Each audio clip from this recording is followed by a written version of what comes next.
Hey everyone, welcome back. In today's video, we are going to learn how to change Instagram username directly from your computer or laptop using the desktop version. Let's get started step by step. First of all, you can open up instagram.com in your browser and log in with your account if you are not logged in already. And once you are logged in, you'll be finding this.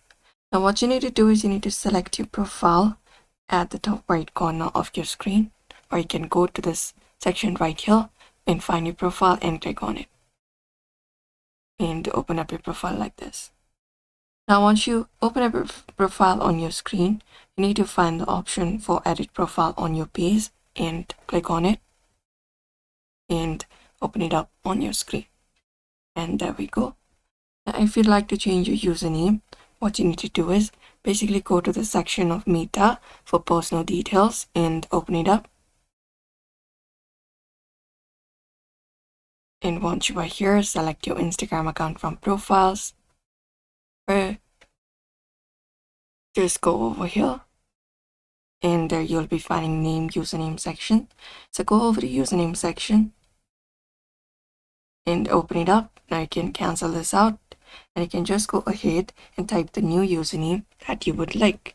So I would like something like this. I'm just gonna type in this. After that, Instagram will check if it is available or not. If it is available, it will give you this green check mark. So it is available for me. You can just go ahead and check it out. After that, click on done and wait for the changes to be saved. And there you go. Now your username has been changed. You can cancel this out, and when you head over and visit your profile, you should be finding your profile being changed on your screen. And that's it. So that is it for now. You have successfully changed your Instagram username on desktop. So if this video helped, don't forget to like and subscribe for more quick tutorials, and we'll be seeing you in another video.